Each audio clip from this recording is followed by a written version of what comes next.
Are the financial cops helping the crooks?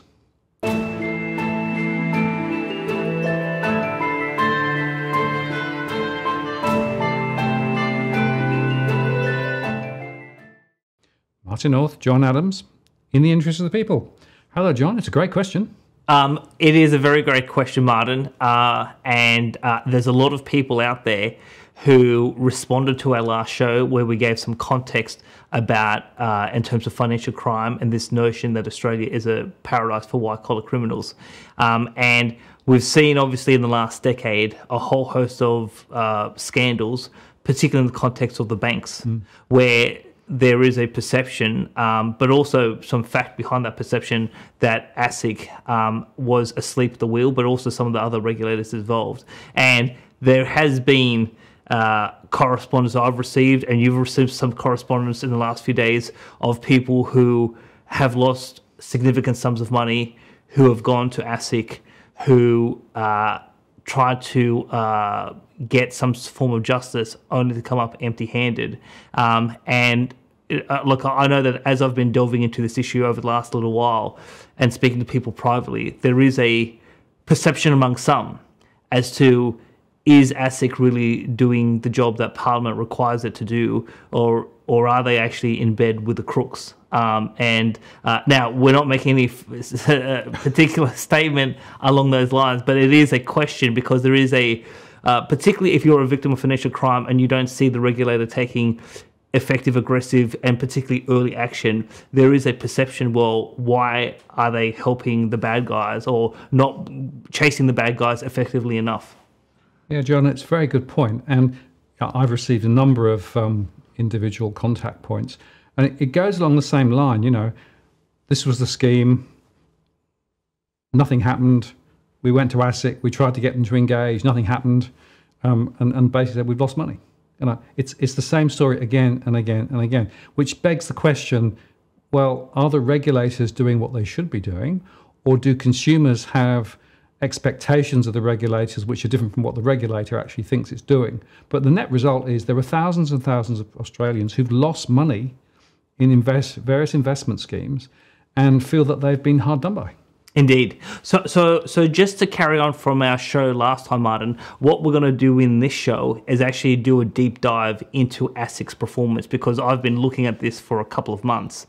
And, we won't tell why I've been looking at it in this show, but we're going to go into the specifics. So now, what people need to understand, Martin, is that ASIC gets reports of alleged misconduct from three particular sources. And if we could put slide 1 on the screen, basically those sources is from the public, from holders of Australian financial services licenses and auditors, and this is what they call these breach reports, but also in terms of liquidators. When a liquidator does a liquidation, they're required to provide a statutory report to ASIC, where they basically provide a summary of their findings, and they suggest whether they have found misconduct or not. So these are the three types of areas where ASIC on an annual basis get their information about has something gone wrong in the market in terms of specific contraventions, specific complaints. And so once those types of reports of alleged misconduct go to ASIC, it's then assessed by a particular team, which is called Misconduct and Breach Reporting Team. And then they have the option of making a determination about these particular reports.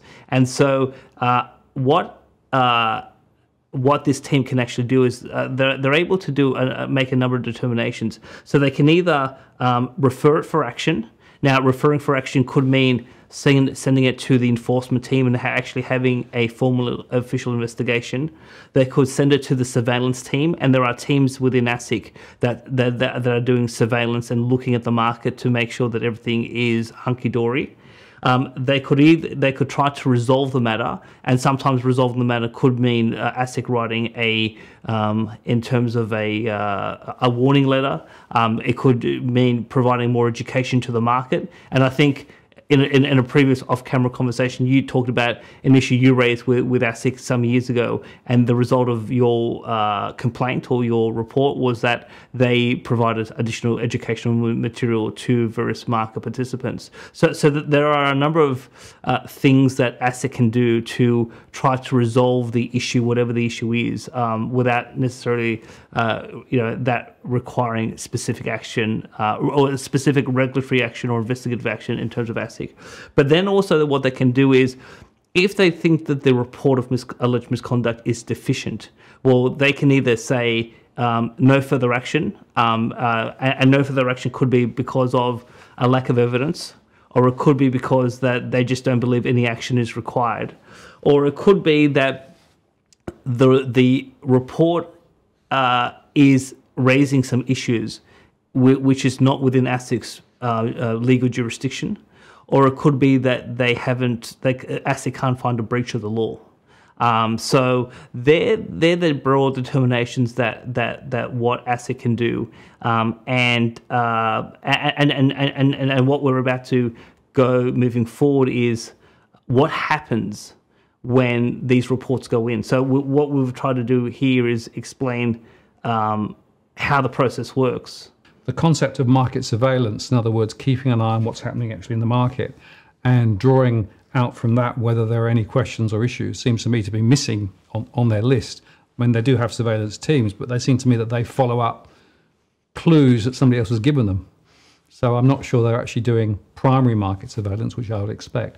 And the second is the hurdle or the barrier at which point they say, yeah, there's an issue we need to explore. It's actually quite high, I think, because certainly from the feedback we got from our last episode, a lot of people did raise issues and got nowhere. So there's an interesting question about how that process actually works in practice, and frankly, how many will or won't actually get escalated. We might even touch that as we go forward.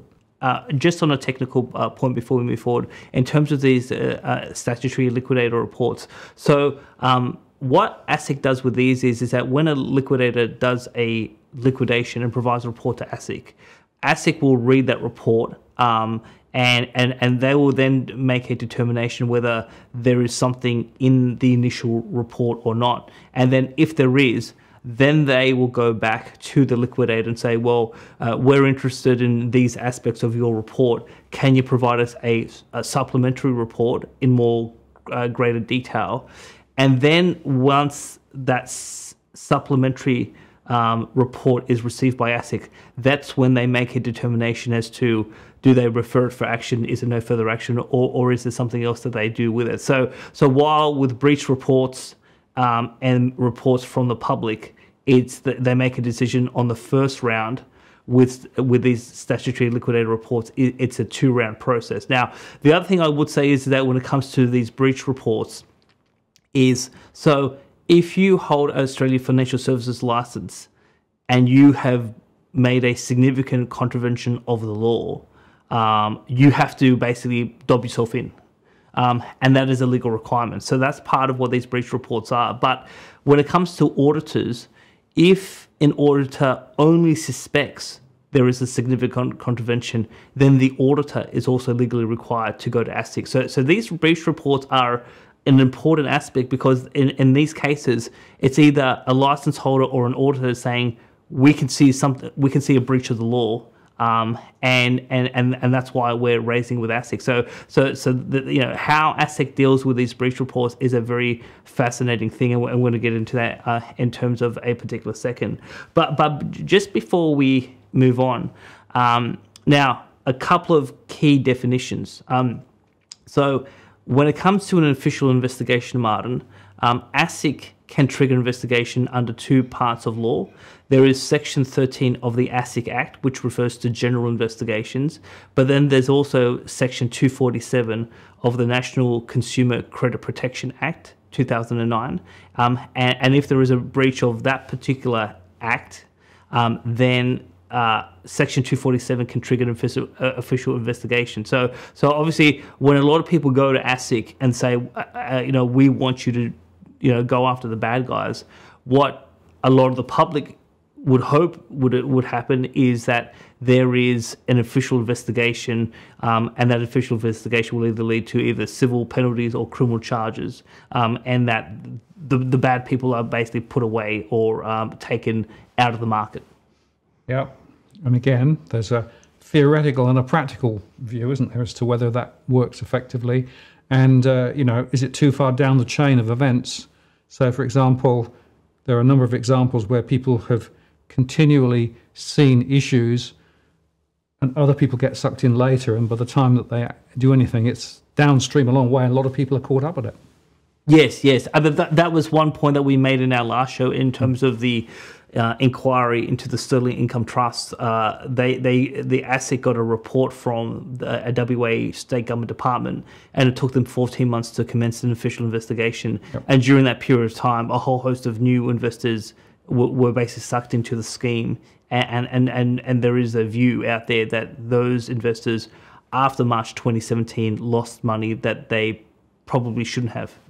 Now, the interesting thing, Martin, about Section 13 of the ASIC Act, so let's put slide 2 on the screen, because now I'm not going to read the whole section, but I'm just going to read the first paragraph, and it says, quote, ASIC may make such investigation as it thinks expedient for the due administration of the corporation's legislation, where it has reason to suspect that there may have been committed, and then you've got AB, basically a contravention of the law. But here is the key thing, Martin, is that the legal trigger is that ASIC has reason to suspect.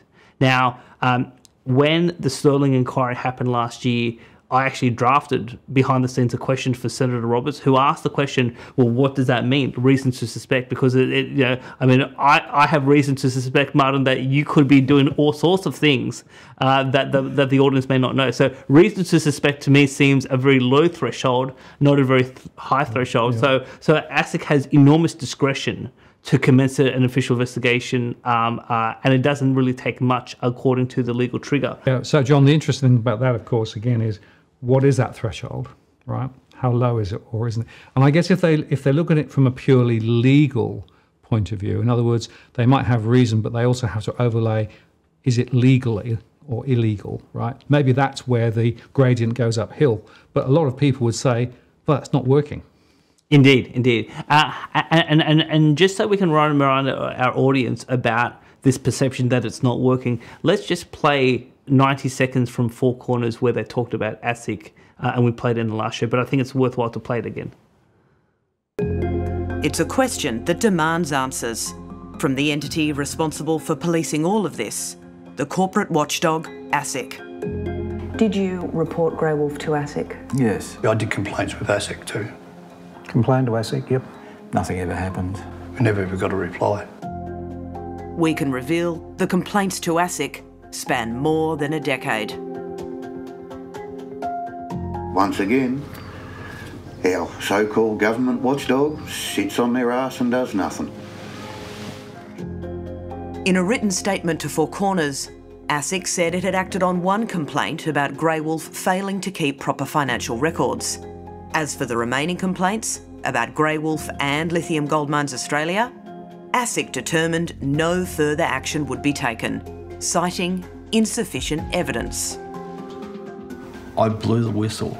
I raised the alarm, gave all the evidence through the proper channels, and not even a phone call. Email, nothing. I could have given them whatever they wanted. Not a peep from them. Every time I hear that, it sends a shiver up my spine. People knew they couldn't get ASIC to engage. And unfortunately, it's exactly the same messages that we've got from a number of other people since our last show as well. Indeed. When I look at that clip, Martin, and so you have these investors who say, I've lost money in a scam, and then you have particularly a whistleblower, the chief financial officer said, I blew the whistle. I could have given the government anything and everything. I went through the proper channels. And when you see that whistleblower, and then you look at the legal standard, which is reasons to suspect, well, if a whistleblower is coming to you and saying, I'm involved in a criminal scheme, we're ripping people off, we're stealing their money, I'm willing to give you everything on the table, If that doesn't mean the threshold of reason to suspect, I mean, I don't know what does, Martin. No, I tend to agree with you, John. It does seem to me to be precisely what they should be doing, but hey, they're not. So. Yes. Now, we're going to get into the perhaps more shocking elements in terms of ASIC. Now, what we're going to do now, Martin, is that we're going to focus on their numbers for financial year 2021, which is the most latest numbers according to their annual report. So if we put slide 3 on the screen. So what I've done here, Martin, is that I've looked at how many complaints they got from the public, how many breach reports did they get, and how many supplementary liquidator reports. So I didn't focus on the initial liquidator reports, I focused on the second round, because this is the supplementary reports is what they determine whether they are going to commence an investigation or not. So when you put that all together, in financial year 2021, ASIC received 14,837 reports of alleged misconduct, and yet they only commenced 110 official investigations. And again, this is either Section 13 of the ASIC Act or Section 247 of the National Consumer Credit Protection Act. And that, to me, is a ratio of 0.74% when you're looking at investigations to reports of misconduct. And that is an extraordinary figure. So for all these, in terms of liquidators, their basically job is to tell ASIC, is there a breach of the law? Breach reports by auditors and license holders, they are supposed to say to ASIC, there is a breach of the law. And obviously the public are basically going to ASIC and saying that we think there is something wrong. And yet when you combine that all together, the chances of getting ASIC to commence a formal investigation, even though the legal standard is reason to suspect, 0.7%, I find that statistic an extraordinary number. It's astonishingly low, and of course it's very discouraging for people, because there is your problem, right? The chances of actually getting any action from ASIC on a particular issue is less than 1%. And those are issues that have been spotted by somebody else. Indeed. Now, I want the audience to remember this number, 0.74%, because when we come to our next show, this number is going to be highly important for people to remember. So we're going to remind people at the end, but remember, this is the key takeaway, that the chances of getting an investigation by ASIC is 0.7%. Now, the interesting thing, Martin, is that, so we've just presented the numbers for financial year 2021, but there is a bigger story when you look at ASIC's performance over the last decade. And so what I've done is we're going to present quite a few graphs, and hopefully the audience can sort of keep up with the graphs we're about to present. But what I did was I basically went through 10 years of annual reports of ASIC. So this is all public information. And you know, I'm happy for, if anyone wants the data set, which I've basically taken all the numbers from ASIC's own public data, happy to share that with anyone who would like to see what numbers we're using. But what we can say is that even though we had the 2014 inquiry into ASIC's performance by the Senate, the Royal Commission, last year's Sterling inquiry, multiple books written by ASIC, Adele Ferguson, Michael Rodden, who's a journalist for the Australian Financial Review, and others. What we're about to show is that ASIC's performance over the last decade has gotten worse. It has not gotten better, even though there has been uniform criticism of their performance. Yeah, and we should say that in the middle of that was the Royal Commission, and you know, all of the stuff that came out of the back of that didn't make any difference. Well, yeah, so far it hasn't made any difference. Now, if we go to slide 4, Martin, what we're going to be able to show here is that for those reports from the public, and again, so this is just a subset of the total pie, but those reports from the public that result in no further action. A decade ago, it was 33%. In 2021, it was 65%. Now, in 2021, of that 65%, 48% was rejected, no further action because of a lack of evidence. But one of the gripes I have on this one, Martin, is that ASIC doesn't actually tell the market or the public how much evidence that it requires for it to be able to take action. And so the public at large is lost as to, well, if I go and make a report of misconduct to ASIC, I'm telling them as much as I know, and yet in a lot of cases, it gets knocked back because of they say no further action, but because of lack of evidence, and yet this trend has basically doubled in the last decade, and why? I'm still not sure why. And is it perhaps a fact that we've got a bigger volume of issues coming through the door? I mean, did the overall volume go up, or how did that work? Well, the thing is, look, we'll come to that in a couple of episodes' time. But after the GFC, around 2010, 2011, the number of complaints went up quite dramatically. Yep. And then around 2014, 15, 16, the reports fell. And then around 2020, the reports went back up. So you've had various peaks. But even a decade ago after the GFC, where you had a peak in complaints, they only said 33% was no further action, and now that is more than double. So, Martin, if we go on to slide 5, so what we can see is that those reports that have been referred for action were around in financial year 14-15 around 29%. And now it's fallen to about 15%. So again, fewer complaints are actually being referred for action. And again, action, if we go back to our earlier part of the conversation, is either referring it to the surveillance teams or referring it to the enforcement teams in terms of getting an official investigation. Now, when we look at the number of reports that could be resolved by either education material, guidance, or pre-warning letters, or a couple of other techniques that ASIC has.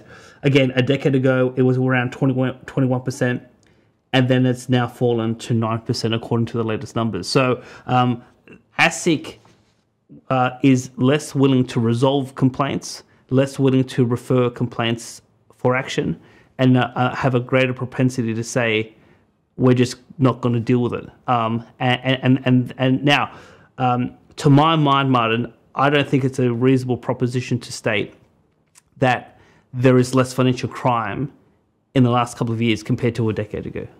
Well, I'd say it's probably going the other way, John, if anything, not least because, of course, people have more savings and superannuation and types of things.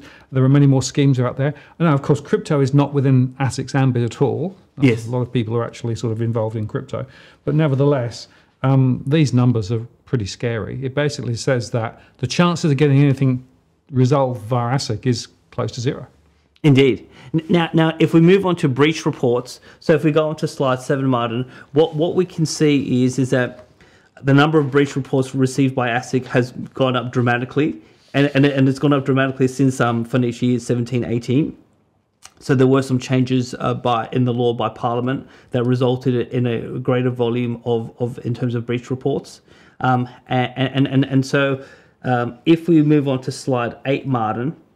And here's the shocking thing about breach reports. A decade ago, in financial year 11-12, 50% of breach reports were deemed as no further action by ASIC. In 2021, 89%. So remember, Martin, these breach reports is either license holders saying, I'm dobbing myself in. Yep. I have made a serious contravention of the law, or you have a licensed auditor saying, I suspect something's really wrong here. And in financial year 2021, 89% of these breach reports have been rejected by ASIC as no further action.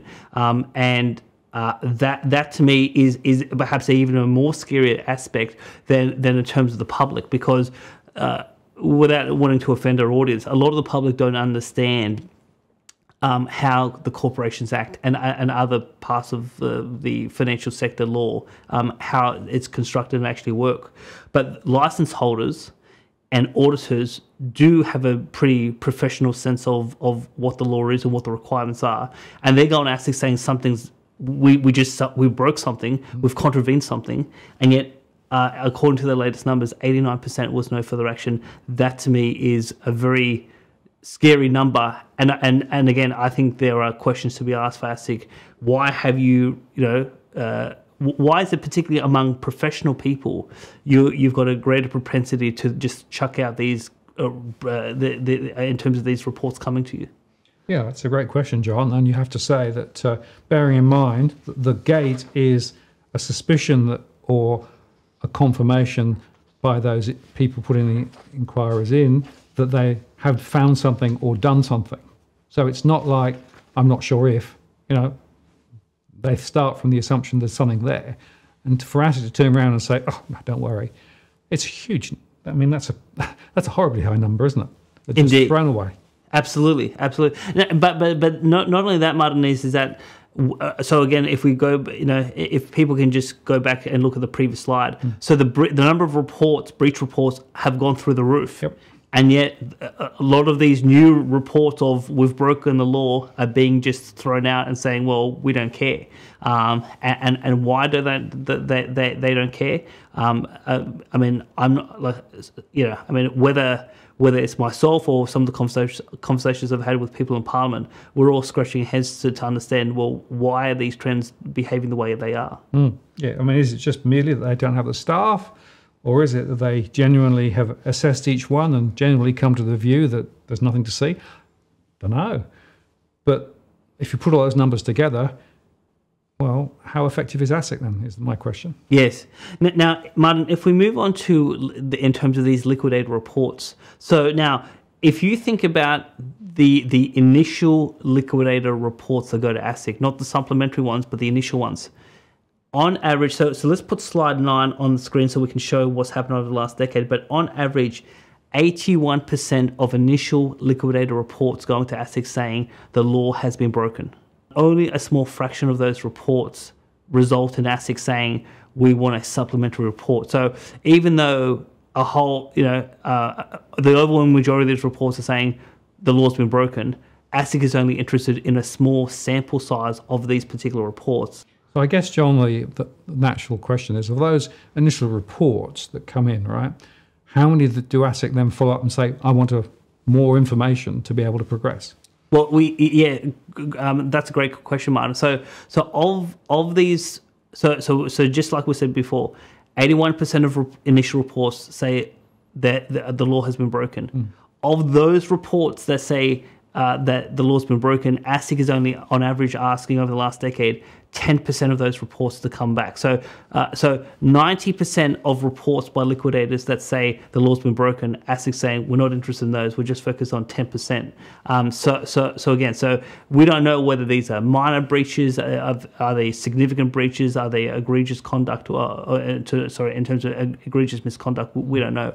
But it's only a very, very small sample of these reports do they say, let's have a supplementary report. And if we put slide 10 on the screen, Martin, is that what we can show is that we have seen on average over the last decade of these supplementary reports, not the initial reports, the supplementary reports where ASIC says there's something serious here, we want to have a further report on it, they still reject on average 81% of supplementary reports, and they just say no further action. So we have licensed of professional liquidators saying to ASIC, 81% of their reports, initial reports, the law's been broken.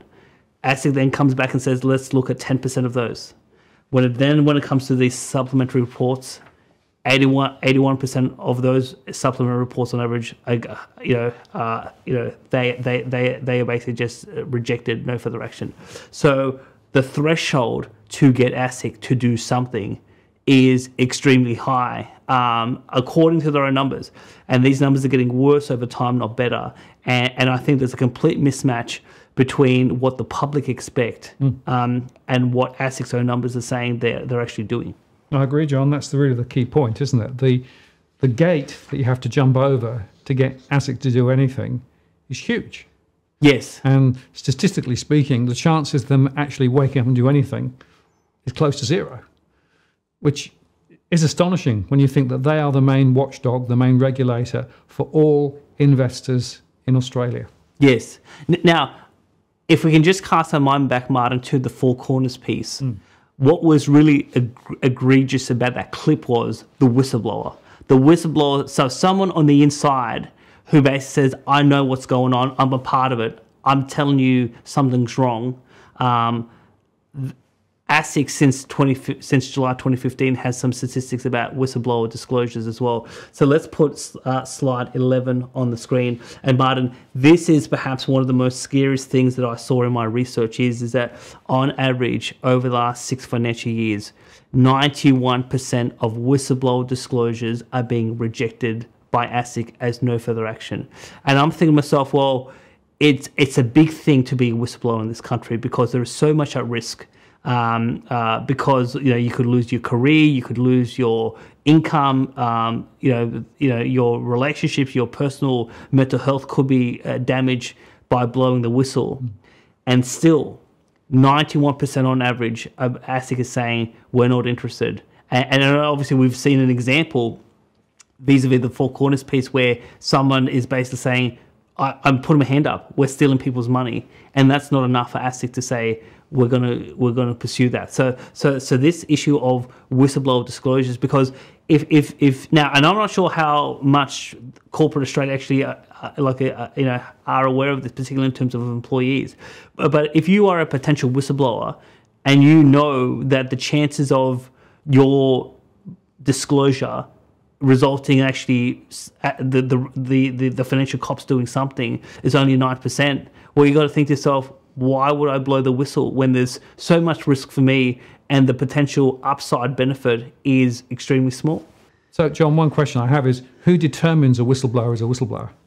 Well, so now the part of the law around whistleblowers is Section 1317 AAA of the Corporations Act, and they have a set of definitions as to who is and who is not a whistleblower. But ASIC on their own website is very clear to say that it's not up to ASIC to decide whether they meet that threshold or not. It is ultimately up to the court to be able to decide. So that is obviously another legal grey area that someone is going to ASIC saying, I am a whistleblower, I'm blowing the whistle, I want whistleblower protections, and yet ASIC on their own website saying, well, you may be, you may not be, we're not going to tell you whether you are or not. You've got to go get your own legal advice, take on that financial cost and take on that risk, and then we'll see what happens with your disclosure. And then after all that process, it's only a 9% chance that the ASIC is going to even do something with it. It's just remarkable. Mm. Well, it sort of begs the question then, why would a whistleblower bother? Exactly.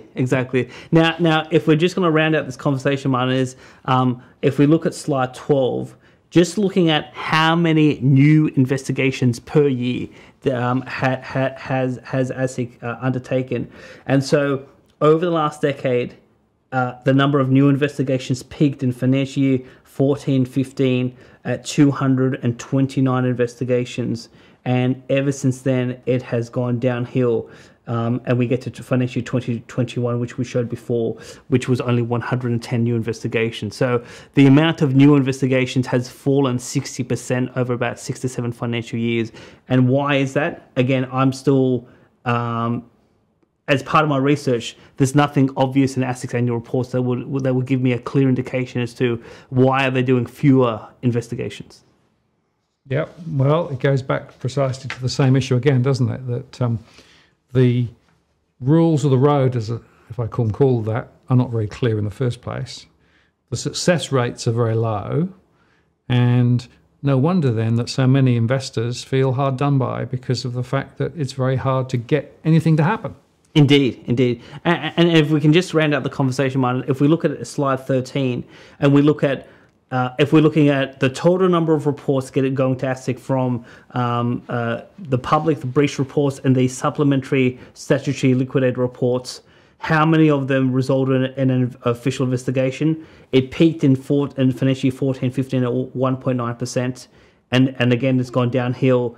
So that in 2021 it's 0.74%. So again, while we talk about the number of complaints or the number of reports and the number of new investigations, but all on a percentage basis, it is going down, even though the criticism of ASIC continues to go up. And so with all of this data we've presented, which is again from ASIC's own public reports, and this is as I alluded to in our last show, I went and had a conversation with ASIC on the 8th of September, a couple of weeks ago, in their office where we were going through some of these numbers, and their justification for why these things are happening.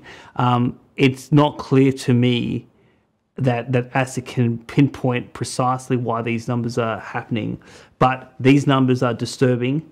These numbers are not what I think the public or Parliament or Corporate Australia would expect from the regulator, and there is definitely some questions to be asked, because just like we said at the beginning of the show, in our view, financial crime is not going away. It's potentially, financial crooks are becoming more sophisticated.